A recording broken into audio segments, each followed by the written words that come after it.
تعالى في القرآن المجيد: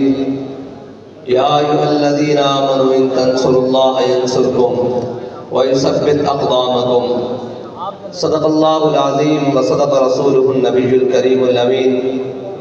إن الله وملائكته يصلون على النبي یا ایھا الذین آمنوا صلوا. نور سے فروغ ذرہ ریت کو دیا تو نے طلوع آفتاب، شوکت سنجر و سلیم تیرے جلال کی نمود، فقر جنید و بایزید تیرا جمال بے نقاب. تیری نگاہ ناز سے دونوں مراد پا گئے، عقل غیاب و جستجو، عشق حضور و اضطراب. عشق کی ابتدا جب، عشق کی انتہا جب، عالم مارکہ کہن ہوا، عشق تمام مصطفیٰ، عقل تمام ابو لہب. معزز سامعین، یوں ہوا یا یوں، ذوق مانا مگر یہ ظالم دل ان کے رستے میں تو تھکا نہ کرے. ہماری منزل بڑی دور ہے اور ہم نے اس منزل تک جانا ہے اور اس منزل کو پانا ہے جس کا خواب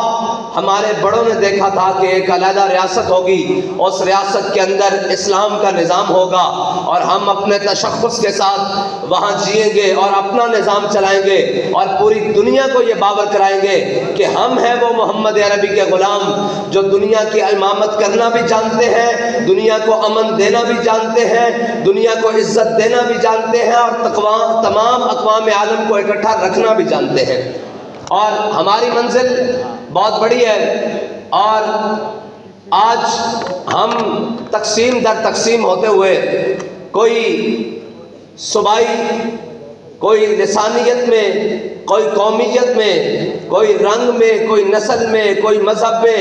اور اس طرح سے کوئی لادینیت میں الیکشن 2024 کمپین کا آغاز کیا ہے. اگرچہ اس کا آغاز باقاعدہ 4 جنوری کو ہو چکا ہے لاہور میں، لیکن سندھ کے اندر حیدرآباد سے آغاز لیا ہے اور انشاءاللہ تحریک لبیک پاکستان اپنے 25 نکاتی منشور کے اوپر الیکشن کے اندر جا رہی ہے. اور اس وقت تحریک لبیک پاکستان 85% سے زیادہ سندھ میں اپنے امیدواران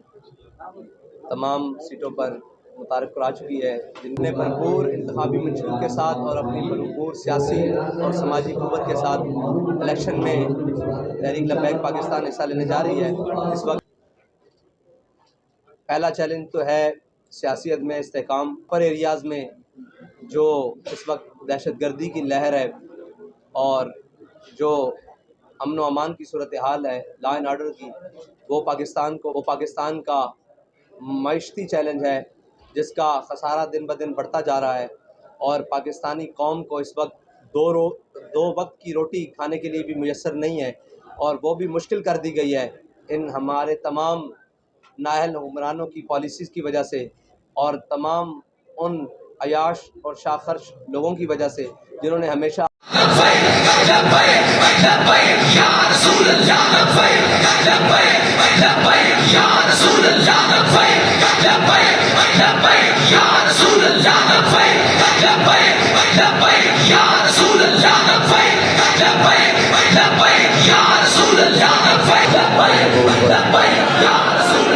تاجدار ختم نبوت